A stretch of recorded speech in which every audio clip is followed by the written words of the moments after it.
All right, okay. I know it was a bit cheesy, but as I wanted to talk about Force, and I love Star Wars, this came to mind. I just couldn't resist.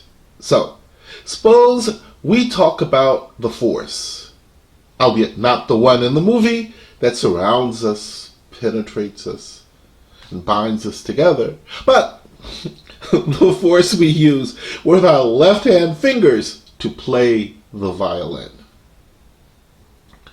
Well, you see, it so happens that the very first video that I did for virtualsheetmusic.com in November of 2013 was called How Much Pressure to Use on the Violin with Your Left Hand. Well, since there's been so much discussion about that video, I thought I would take the idea a bit further by doing this video. And in doing so, try to be a bit clearer with an in-depth chat about the Force. Okay, I'll stop. So welcome to virtualsheetmusic.com's Meet the Expert. My name is William Fitzpatrick, and I am the Henry Timianka Professor of Violin at the Hall Musco Conservatory of Music, which is located on the campus of Chapman University. And I'm as well Director of MusiShare and the MusiShare Young Artist Program. So I think we can all agree that we need a force to push the string down to make a clear sound. Well, let me tell you a story. You see, starting my first week of teaching at the Conservatoire de Levallois-Perret in France, I thought that I would give them something really obvious to consider. I told them that we didn't need to press. I had no idea that I had just ignited a revolution, as one by one they replied, but if they did not press, there would be no sound. Well, it took about a year with a lot of discussion, but I finally got them to see my point of view. Here, don't have a year, but I've got about 10 minutes, so I'm game to give it a try if you are. Let's get to it. First of all, let's define what we wish to accomplish. We want to have a clear sound. To get this sound, we will need to have a force to depress the string. But what exactly is the definition of force? Well, dictionaries say that a force is a push or a pull upon an object resulting from that object's interaction with another object. Okay, so let's see.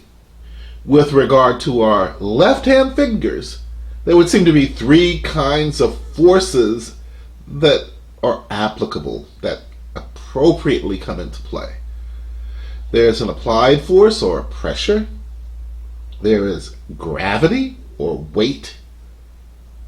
And finally, there is spring, which I would translate into velocity or speed.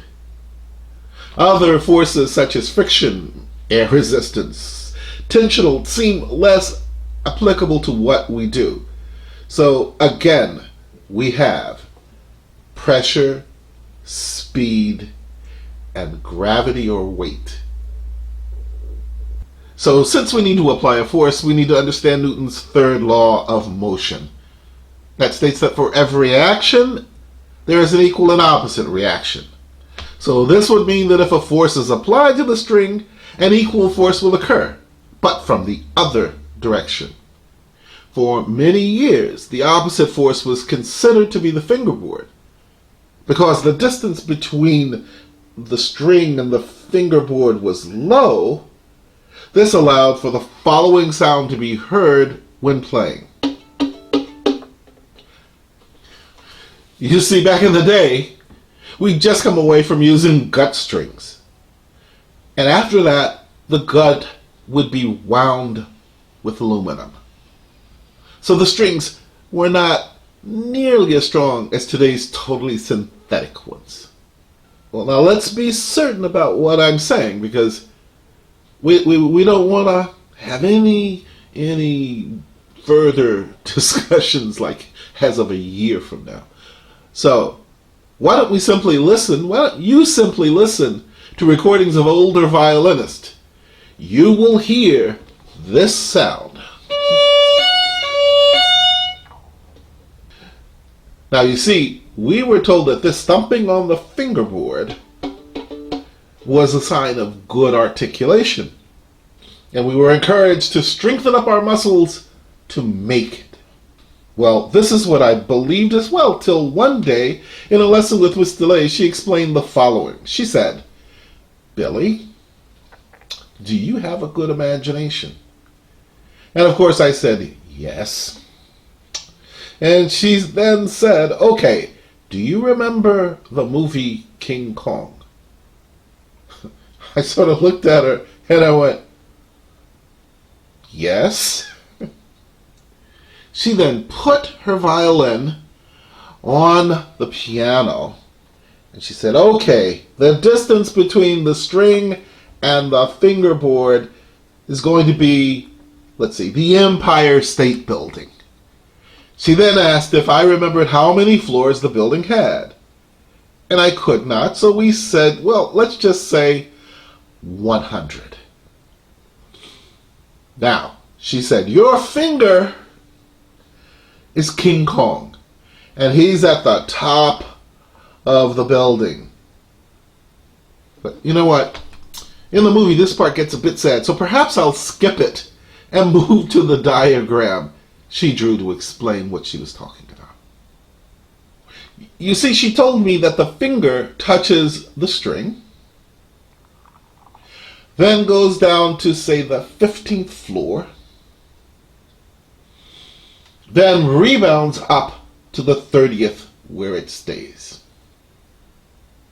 Now, in my prior video, I showed a moving piece of paper under my finger while making a sound, a good sound.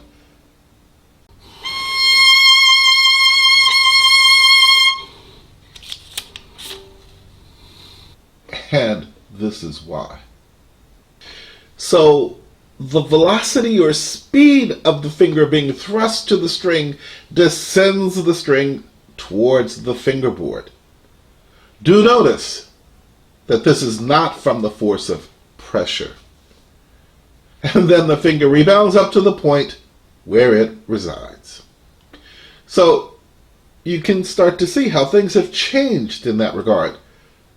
With better strings, they've sort of taken the place of the fingerboard in providing that opposite force. Now, here's where it gets dicey, as we need that other force, which was gravity or weight, to keep the finger there. You see, the string is pulled down by the weight of the arm, or gravity. Well, this weight becomes a constant. And through the use of these two forces, speed and weight, our left hand stays extremely relaxed as muscles or tendons are not actively being used. So now, it was explained to me by Miss DeLay that in doing this, a sound occurs which is called ping, as in ping pong. This sound sounds like this. You see, this sound substitutes the tapping, thumping sound we did before when pressing the finger to the fingerboard. Now, doing this has some very interesting side effects, as you can move your finger far more rapidly to correct, say, an error. Ooh, small one. And to correct the pitch. Not a big one. Another side effect is through this new suppleness that you have because you're not using those muscles. It gives you the potential to go faster, and your vibrato will probably loosen up as well. There are more, but you should try this. Try it out. Discover it for yourself. See what's there and see what's available. Now, here's a sticky point as well. Does this mean we never use pressure? Well, Come on. If I were going to play Zigan, I would really have to have a lot more weight in my finger. But if I were going to play Mendelssohn, the second theme, I certainly would not want.